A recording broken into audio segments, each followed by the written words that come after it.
여러분 안녕하십니까? 헬로티비 경인뉴스입니다. 첫 번째 소식입니다. 수도권을 중심으로 한 코로나19 확산세가 심각합니다. 3차 대유행이라는 최대 위기 속에 연말을 앞둔 자영업자들은 또다시 날벼락을 맞았습니다. 사실상 연말연시 영업은 좌절된 상황입니다. 이정하 기자의 보도입니다. 10여 년 동안 인천에서 꽃집을 운영해온 자영업자 박정래 씨. 최악의 자금난에 정부 지원금을 신청했지만 최근 지급 불가 통보를 받았습니다. 졸업식과 가정의 달 등 올해 상반기에 반짝 성수기 특수를 누렸다는 이유에서입니다. 막막한 상황에 더해 최근 사회적 거리두기 단계가 또다시 상향되면서 연말 행사 주문량도 대부분 취소됐습니다. 기대를 했었는데 예정된 그런 행사들이 이렇게 줄줄이 취소 주문을 받잖아요. 연말 송년회, 회사 송년회라든지 모임 송년회. 그럴 때도 화환들이 많이 들어가거든요. 꽃다발도 많이 들어가고 그런 부분도 없어졌고. 도심 거리는 더 썰렁해졌고 노래방과 실내 오락시설 등도 불이 꺼졌습니다. 점심시간이면 사람들로 붐비던 번화가의 음식점도 발길이 뜸해졌습니다. 코로나19 장기화 속 임대료는 가장 큰 걱정입니다. 지금 먼저 2.5 했을 때보다 지금 두 번째로 2.5가 했잖아요. 이게 더 심각해졌어요. 주인은 주인대로 이 상황에 집세를 올려달라고 그러네. 진짜 상상이 안 가요.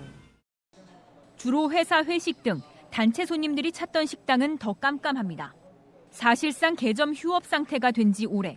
울분만 터져 나옵니다. 완전히 모임이 예약됐던 게 다 취소. 완전히 또 이렇게 됐어요. 그래서 정말 아파요. 어떻게 해야 될지 모르겠어요. 역대 최악의 위기에 놓인 수도권 감염 확산에 더해 골목 상권 자영업자의 하루는 더는 물러설 수도 없는 벼랑 끝에 서 있습니다. 헬로티비 뉴스 이정하입니다.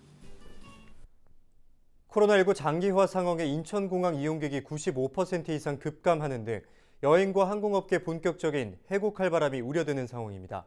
더욱이 공항 협력업체 비정규직 직원들에게 실업 공포의 파고는 더 크게 다가왔는데요. 코로나19에 실직해 대리운전기사가 된 한 청년을 이정하 기자가 동행 취재했습니다. 어떠한 운영하는데 어려움이 아니라 이거는 그냥 운영 자체가 안 되기 때문에 그렇게 판매를 하니까 진짜 유지도 안 되고 제일 힘든 게 생긴 것 같아요, 지금.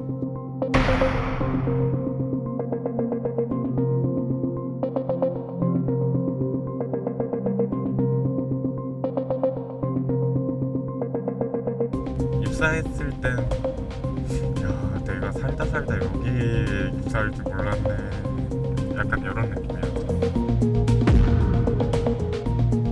수도권을 중심으로 한 코로나19 확산세가 심각합니다. 기존 2단계에서 2.5단계로 격상하기로 결정했습니다.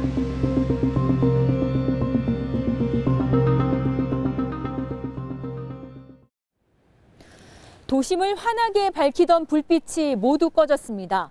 연말 분위기 사라진 지 오래입니다.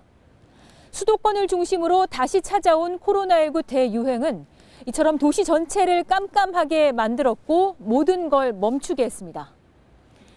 이런 가운데 우리는 한 20대 청년을 만나볼 텐데요. 코로나19로 하루아침에 삶의 터전을 잃고 거리로 나온 청년 대리운전 기사의 하루를 함께 따라가 봤습니다. 수도권 지역 거리두기가 2.5단계로 상향된 이튿날 밤 24살 1년차 대리운전기사 우공민 씨가 인천의 한 신도시로 나왔습니다. 2년 가까이 인천공항 면세점 인도장에서 파견계약직 노동자로 일하던 우 씨. 코로나19 여파에 여행과 항공산업이 크게 위축되면서 지난 4월 권고사직으로 일자리를 잃었습니다. 국내 면세점 협력업체 계약 직원 신분이었던 우 씨는 정부 고용유지 지원금조차 꿈꿀 수 없었습니다. 갑작스런 실직에 실업급여 수급 기간마저 끝나자 생활고는 더 심해지고 있습니다. 줄어들었죠. 수입 자체가 너무 줄어들어가지고 요즘 생활비를 자꾸 걱정을 하게 되고 자꾸 그 금전적인 부분에서 쫓기는 그런 게 있습니다. 일단 지금 상태에선 버텨봐야죠. 재취업이 힘들어 생계를 위해 뛰어든 대리운전. 인천과 부천 일대를 누비며 부지런히 움직이고 있지만 초보 기사에게 현실은 결코 녹록지 않습니다. 손님분이 그렇게 집에 가서 그러면 제가 이체를 해드리겠다. 아무래도 그 대리비를 떼이는 경우가 있습니다. 주로 전동휠을 타고 움직이는데 서툴고 마음만 앞서다 보니 위험한 사고에 노출되는 일도 잦습니다. 손님에게 빨리 가야 되기도 하니까요. 전원이 팍 꺼져서 앞으로 그냥 쭉 튕겨져 나가는 그런. 이렇게 해서 우 씨가 하루에 손에 쥐는 돈은 최대 10만 원. 최근 들어서는 이마저도 언감생심입니다. 회식이나 술자리가 아예 사라지다 보니 대리운전을 찾는 손님도 절반 이하로 떨어졌기 때문입니다. 무기력하기도 하고 나와봐야 그냥 춥고 배고프고 돈 한 푼 벌려고 이제 아둥바둥 뛰어가는 자신, 장비를 타면서 이제 너무 위험하게 그 돈 몇 푼이 뭐라고 쫓아가는 그 자신의 모습을 볼 때 좀 한탄하긴 합니다, 요즘은. 대부분 식당의 영업이 끝나는 밤 9시부터 30분 동안이 손님을 만날 수 있는 골든타임. 이 시간을 놓치면 오늘도 빈손으로 퇴근해야 하는 처지입니다. 이처럼 수도권 거리두기가 2.5단계로 격상되면서 이른바 코를 잡는 일도 만만치 않게 된 겁니다. 그럼 오늘은 좀 아직까지는 안 보이시는 거예요? 네, 아직까지는 제가 보기에는 오늘도 9시에 첫 코를 잡을 것 같습니다. 힘 빠지죠. 그래서 솔직히 버티고 싶다가도 우 씨가 하룻밤 사이 받은 콜은 단 한 건. 보험료와 수수료를 떼고 나면 하루 일당은 2만 원 안팎입니다. 20대 청년 대리운전 기사는 다시 일하던 공항으로 돌아갈 희망을 품고 있을까? 그냥 좀 한때 있었던 곳 그냥 별 감흥은 없어요. 요즘은 아무래도 2년 동안 다녔던 직장인데 이게 전염병 하나 때문에 저기를 돌아가지를 못하고 있으니 좀 답답한 감정이 있습니다. 코로나19 장기화에 우 씨처럼 인천공항 파견업체 소속 근로자로 일하던 6만 200여 명 가운데 절반에 가까운 직원들이 휴직과 퇴직 등으로 일자리를 떠났습니다. 우 씨는 파견업체로부터 상황이 나아지면 다시 채용을 하겠다는 약속을 받았지만 기약은 없습니다. 솔직히 요즘은 조금 막막합니다. 이게 코로나19가 종식이 되든 아니면은 좀 감염자 수라도 적어져서 경제가 다시 돌아가든 해야 고용 안정이 될 텐데 지금 상황에서 어느 직장을 가든 결국 불안한 미래밖에 없다 보니 코로나19 습격 1년. 그 사이 실직을 겪은 20대 청년은 불 꺼진 도시의 유령이 돼 어느 때보다 혹독한 겨울을 맞이하고 있습니다. 헬로티비 뉴스 이정아입니다. 국토부는 지난 9월 계양 문화부지를 비롯한 장기 방치 건축물을 행복주택과 생활 SOC로 조성하겠다고 발표했는데요. 특히 계양 문화부지의 경우 지자체와 협의해 공익성을 확보하는 방향으로 정비 계획이 결정될 예정입니다. 취재 결과 최근 문화부지를 새롭게 매입한 사업자는 공공기여를 통한 주거시설 건립 등 다양한 방안에 대해 협의를 진행할 계획인 것으로 확인됐습니다. 김진재 기자의 단독 보도입니다. 계양구 계산택지 내 문화시설 부지입니다. 지난 2008년 착공했지만 시공사가 법정 관리에 들어가면서 모든 공사는 중단됐습니다. 건물 내부입니다. 10년 넘게 방치되다 보니 철근은 녹이 슬고 구조물 일부는 옆으로 넘어져 있습니다. 오랜 기간 방치되다 보니 최근 진행한 구조물 안전진단에서는 주기적인 점검이 필요한 D등급을 받기도 했습니다. 건축물이 상업지구 한가운데에 흉물로 방치되는 데다 안전성도 우려되지만 그간 사업 진행은 지지부진한 상황입니다. 지난해에는 공매로 나온 토지를 한 업체가 사들여 사업을 추진했지만 기존 사업자의 인허가 기간이 남아있다 보니 새롭게 진행된 건 없습니다. 그런데 기존 사업자의 인허가 기간이 이번 달로 종료되고 최근 국토교통부의 정비사업 대상지로 이곳 문화부지가 선정되면서 개발 사업에도 청신호가 켜졌습니다. 국토부는 지난 9월 25일 공사 중단 건축물을 행복주택과 사회기반시설로 조성하기 위한 선도사업 대상지로 계양 문화부지를 선정했습니다. 이번 선정으로 국토부는 사업계획 수립을 지원하고 LH는 컨설팅 제공 등을 통해 건축주가 스스로 사업을 재개할 수 있도록 지원하게 됩니다. 흉물로 방치되던 문화부지 개발 소식에 인근 상인들은 환영하는 분위기입니다. 흉물처럼 방치됐던 그 문화부지가 좋은 쪽으로 개발돼서 이렇게 계양구 전체 주민들이 큰 도움이 됐으면 하는 바람입니다. 사업 추진을 위해서는 기존 문화시설 부지에 대한 용도 변경이 필요합니다. 실제로 인근 부천 지역에서는 송내역 앞 호텔 부지가 약 17년 동안 방치됐지만 용도 변경과 공공기여를 통해 주상복합이 들어선 바 있습니다. 지난 9월 문화부지 토지의 절반가량을 매입하며 새롭게 사업 추진 의사를 밝힌 업체 관계자는 문화시설 외 다른 시설 건립에 대해 민관 협의를 통해 개발 방향을 논의하겠다고 밝혔습니다. 절반 정도 매입을 했고요. 추후에 일정을 봐가면서 완전히 다 매입을 할 예정입니다. 계양구 측과 협의해서 앞으로 어떻게 진행할지 또 그러면 이제 이 계양구라든지 또 이 인근과 상생할 수 있는 그러한 발전 방향을 한번 모색해보고자 합니다.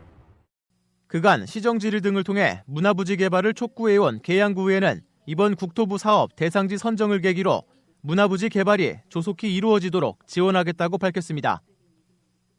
내년에 2월이나 3월 정도에 되면 국토부나 LH나 그리고 또 토지주나 또 집행부와 같이 이게 어떤 사업으로 해야 좋을지 그거를 협업해서 분석을 해서 앞으로 그 사업에 대해서 적극 추진하면 저희도 많은 관심을 갖도록 하겠습니다.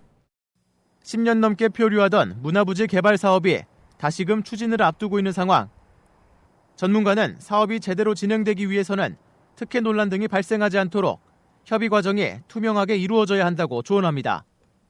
객관성이 입증된 그런 주체들로 하여금 협상단을 구성을 하고 불필요한 특혜 시비라든지 오해가 생기지 않도록 그런 객관적이고 공정하게 과정을 만들어서 추진해 나가는 게 올바른 해법이지 않을까 생각합니다. 계양 문화부지에 대한 개발 방향은 국토부 사업에 대한 협의가 진행되는 내년 상반기쯤 윤곽이 나타날 것으로 보입니다. 헬로티비 뉴스 김진재입니다.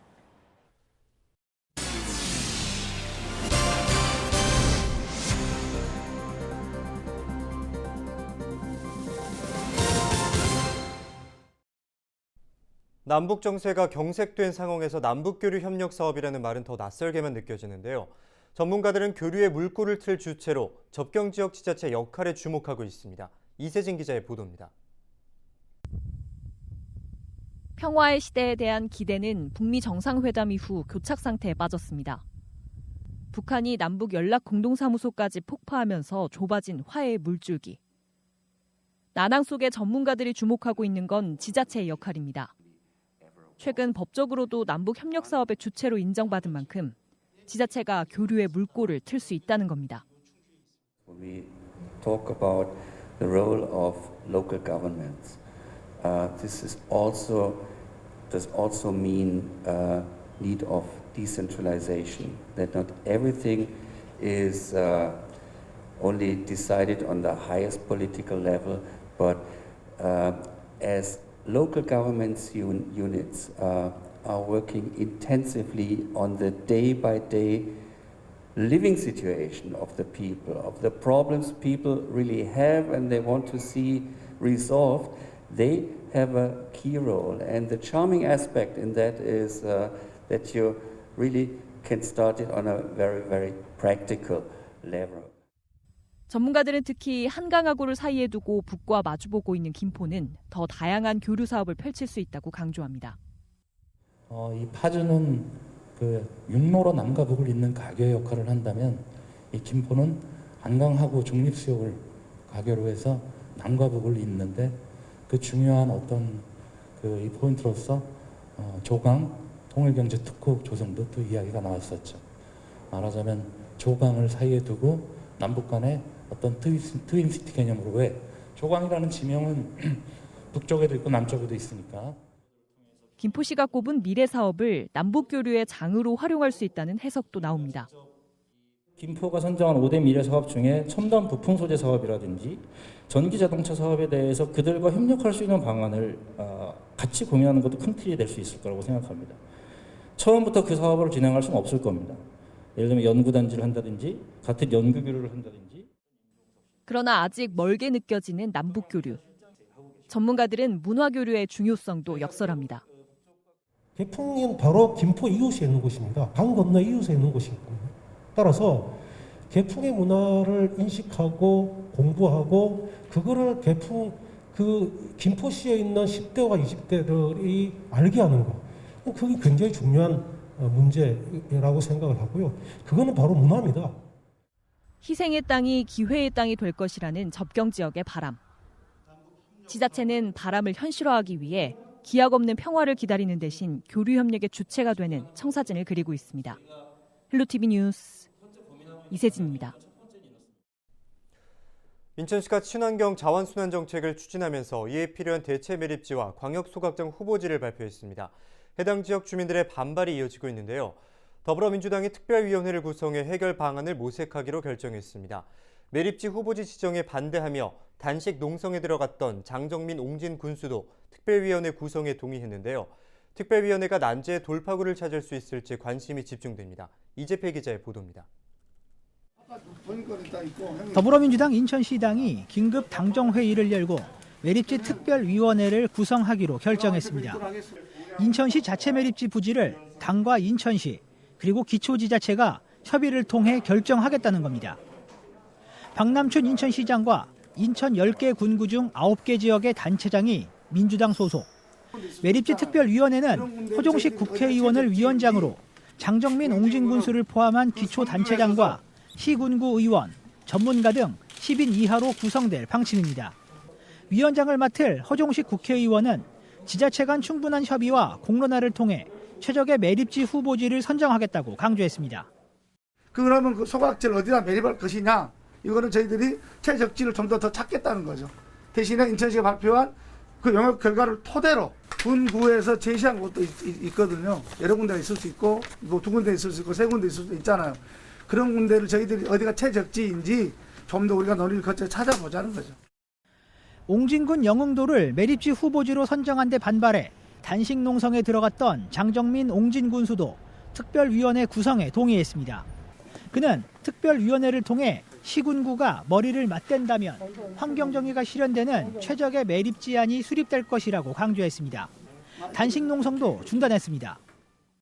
비록 일련의 시행착오와 갈등은 있었지만 수도권 매립지 종료와 친환경 자원순환 정책에 대한 뜻이 같기에 옹진군은 그 선두에 서서 환경정의 실현을 위해 적극 협력할 것입니다. 민주당은 광역소각장 부지도 시의 제시안과 군구의 제시안을 협의해 결정하기로 했습니다. 민주당은 특별위원회를 구성한 후 논의 일정과 최종 시안 등 구체적으로 계획을 수립한다는 방침입니다. 헬로티비 뉴스 이재필입니다. 부평구가 굴포천 상류 구간을 복원하는 사업을 추진 중입니다. 지역의 수건 사업 중에 하나인데요. 부평구가 사업 지역 내 민가에 대한 보상 협의를 진행 중입니다. 굴포천 상류 구간 복원 사업 내년 상반기 착공을 목표로 하고 있습니다. 이재필 기자가 보도합니다. 굴포천 상류 복개 구간, 앞으로 물길이 복원될 곳입니다. 하천 복원 사업을 추진 중인 부평구는 지난 10월부터 사업지 내 민가를 대상으로 보상 협의를 진행 중에 있습니다. 보상 협의 건축물은 모두 82개 동, 예상 보상액은 151억 원입니다. 현재 부평구는 이 중 14개 동에 대해 협의를 완료했습니다. 일단 연말까지 공사 착공을 위한 행정 절차를 이제 모두 마무리할 계획입니다. 그리고 나서 이제 내년 상반기 한 2월, 3월경에 공사 착공해서 2023년 공사 준공을 목표로 현재 원활히 사업 추진하고 있습니다. 부평구는 부평 1동 행정복지센터부터 부평구청까지 약 1.5km 구간에 콘크리트를 걷어내고 굴포천을 복원할 계획입니다. 굴포천 복원 사업이 성공적으로 진행될 수 있을지 지역사회에 관심이 집중되고 있습니다. 헬로티비 뉴스 이재필입니다. 네, 오늘 저희 헬로티비 경위뉴스가 준비한 소식은 여기까지입니다. 저희는 언제나 지역민 여러분 곁에 있겠습니다. 뉴스를 마칩니다. 함께해 주신 여러분 고맙습니다.